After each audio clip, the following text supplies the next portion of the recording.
Alright, let's dive right in. Number 8. The fluid that retaliates. Envision plunging into a swimming area, only instead of descending, you rebound off the surface as if it were a massive springy mattress.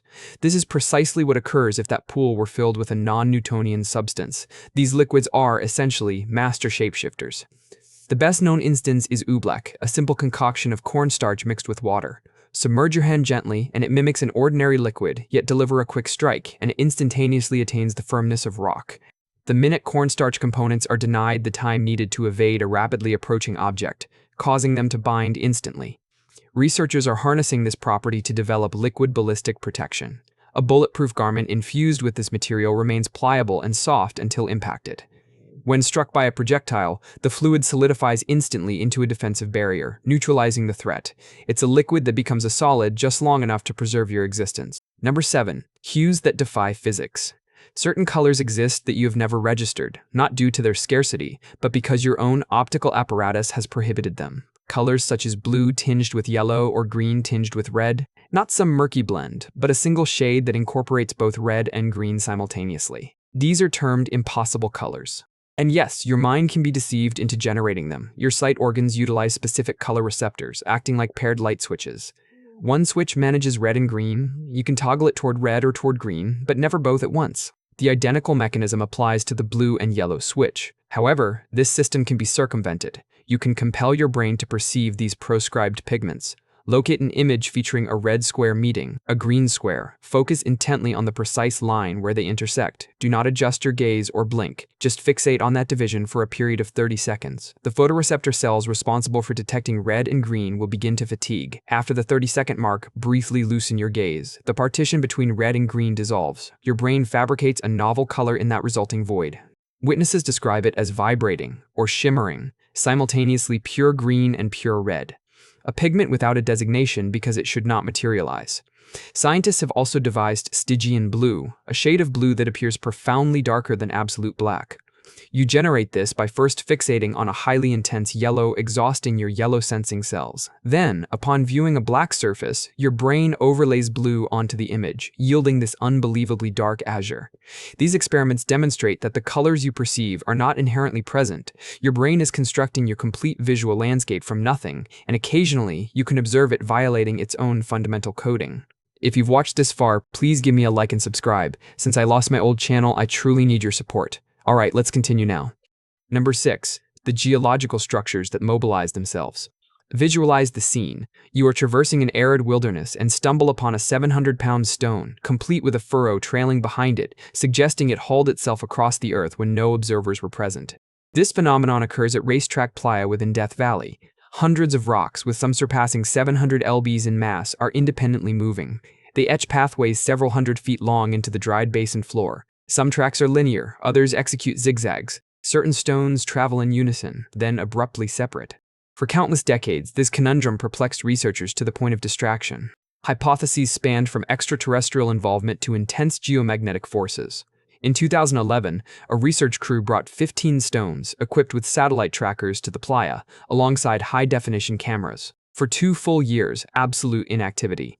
Then, in December 2013, sufficient rainfall occurred to cover the basin floor with just a few inches of water. The overnight temperature plummeted below the freezing mark, resulting in a fragile, paper-thin layer of ice forming over the water. The subsequent morning, the sun appeared, causing the ice to fracture into huge mobile slabs. This minimal push was enough to propel the gigantic ice sheets across the water's surface. The stones, embedded in the ice, were carried along. These massive icy plates functioned like natural sails. They slowly advanced the rocks through the pliable mud beneath them. The movement was excruciatingly gradual, merely an inch or two every second. The GPS units and cameras captured the entire sequence. The puzzle was ultimately solved by rainfall, freezing water, and a mild gust. The rocks were simply getting a lift via nature's most peculiar, sluggish transportation service. Number 5. A flow of water nested inside the ocean itself. Imagine descending into the darkness while scuba diving deep within a Mexican cavern. Beneath you, an actual river is visible, complete with defined banks, submerged timber, and a spectral mist hanging just above its surface. Essentially, a subterranean, aquatic phantom forest. This river is not composed of typical H2O. You can pass straight through the gaseous fog and swim within this subsurface flow. This is Cenote Angelita, and it is entirely authentic. These formations are currents of hypersaline, incredibly dense water that navigate the seafloor. They never blend with the surrounding ocean water. At Cenote Angelita, the superior stratum consists of fresh rainwater.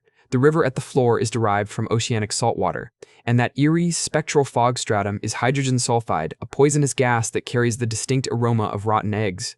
It is generated by organic decomposition leaves and trees captured between the two fluid layers, and these aren't limited to small cave features. In 2010, researchers exploring the Black Sea uncovered a gigantic submerged river network. It features genuine rapids, distinct channels, and even abyssal waterfalls plunging hundreds of feet, all resting on the seabed. If this river existed terrestrially, it would rank as the planet's 6th largest. Number 4. Organisms that consume toxicity. Every doctrine your biology instructor imparted about solar energy was fundamentally flawed.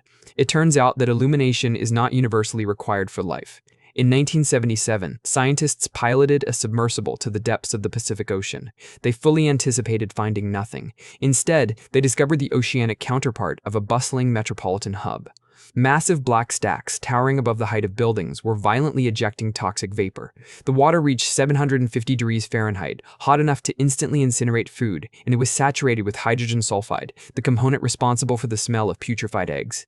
Quite possibly the most hostile habitat imaginable. Yet, the location was packed with lifeforms that appeared to have materialized straight from a hallucination. 6-foot-long tube worms crowned with blood-red appendages, pallid crabs the color of ghosts, and fish that looked utterly traumatized. They were consuming the poison. Microscopic bacteria were operating a dining establishment where the singular menu offering was volcanic terminal chemicals. These bacteria possess the ability to transform noxious elements into usable energy. Furthermore, those gigantic, mouthless tube worms are essentially mobile high-rise apartments for the bacteria. The bacteria reside within the worms, perpetually preparing meals from hazardous compounds. The worm furnishes shelter, the bacteria supplies sustenance. It stands as the most prosperous cohabitation arrangement in recorded biological history. Number 3. The hemorrhaging glacier.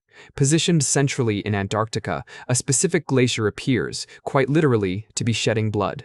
5 vertical stories of vivid red liquid stream forth from pristine white ice. It is designated blood falls, and it dyes everything in its descent. When explorers first documented it in 1911, they hypothesized it was caused by red algae. They were mistaken. Approximately 2 million years in the past, a modest body of water became sealed beneath the immense glacier. It has remained there in total blackness since, devoid of light, devoid of oxygen. The water contains such a high salinity level that it cannot freeze. Over the millennia, the water has been systematically dissolving iron minerals from the bedrock underneath. This subterranean lake is now fundamentally concentrated liquid iron oxide, a reaction waiting to happen. When this ancient aqueous solution eventually forces its way through fissures in the ice, the iron makes contact with oxygen for the first time in 2 million years. It rusts instantly. The blood is merely rapid oxidation, happening immediately before the eyes of the observer. Researchers also detected living organisms within that encapsulated reservoir. These entities have adapted to metabolize iron rather than standard oxygen. They are thriving in circumstances that should utterly fail to support existence. This discovery completely transformed our methodologies for seeking extraterrestrial life. If microorganisms can persist in an eternally dark, oxygen-free lake beneath Antarctic ice, perhaps they can survive on extraterrestrial bodies as well, such as within the frozen oceans of Jupiter's satellite Europa or far beneath the icy polar caps of Mars. Number 2. The creature that cannot expire. These microscopic beings resemble, essentially, 8-limbed confectionery bears. They are also known as water bears, which is deceptive, given that genuine bears cannot endure being thermally cooked. Tardigrades absolutely can. Scientists have subjected them to every extreme test conceivable. Boiling water, they are unaffected. Freezing them to temperatures approaching absolute zero, they simply wait it out. Crushing them under pressure 6 times greater than the deepest point of the abyssal ocean, a minor inconvenience at best. In 2007, scientists secured a collection of tardigrades to the external hull of a satellite. No protective suit, no shielding, just the raw void of space for 10 days. Upon their retrieval, researchers introduced water, and the tardigrades revived, immediately commencing reproduction. Their spaceborne offspring were completely viable. Here is their technique. When conditions become unbearable, tardigrades contract into a dormant state known as a ton, expelling 95% of their internal water volume. They then substitute this water with specialized proteins that convert their internal matter into a form of biological glass. Their metabolic rate plummets to 0.01% of normal functioning. They are neither alive nor deceased. They are merely suspended. They are capable of maintaining this state for potentially hundreds of years. These virtually immortal exhibitionists are ubiquitous, found in the moss in your garden, in stagnant pools, on coastal beaches, and even atop Mount Everest. Experts theorize that tardigrades will persist long after human civilization collapses. The only event that might terminate them is the explosive death of the sun, and even then, I would not stake my money against them. Number 1. The solid composed entirely of atmosphere. Imagine containing a cloud in the palm of your hand, a solidified mass of mist that has almost no measurable weight, yet possesses the strength to intercept a rifle projectile. This substance is factual, and it is known as aerogel. It holds the global benchmark for the least dense solid compound. It is constituted of 99.8% air. Visually, it resembles blue smoke that has been permanently frozen into place. A volume of it equivalent to a human body would register less than 1 pound on a scale. Scientists commence with a standard gel and meticulously extract all liquid content. What remains is a microscopic, interwoven latticework of silica fibers. It is so remarkably light that a 1-ounce cube can rest upon delicate flower petals without causing them to droop, despite being largely empty volume. Aerogel ranks among the most potent thermal insulators ever engineered. You can apply the direct blast of a blowtorch to one surface of a thin sheet of it, and the opposite surface remains perfectly stable at ambient room temperature. Researchers demonstrated this conclusively by placing a chocolate figurine on a piece of aerogel and firing a high-intensity flame at the bottom. The chocolate never even begins to liquefy. Heat energy is dissipated within the internal microscopic labyrinth and cannot navigate through the material. A small section is also capable of bearing stress exceeding 1,000 times its own mass. NASA utilized it during their Stardust expedition to capture particulate matter from a comet. Those particles were moving at speeds 6 times that of a discharged bullet. The aerogel functioned fundamentally as an exceptionally soft catcher's mitt, delicately reducing the dust's velocity without causing any fragmentation. And its subtle blue hue is not the result of pigmentation. It scatters incoming light following the exact principle as the Earth's atmosphere, leading to the impression that you are holding a fragment of the sky itself.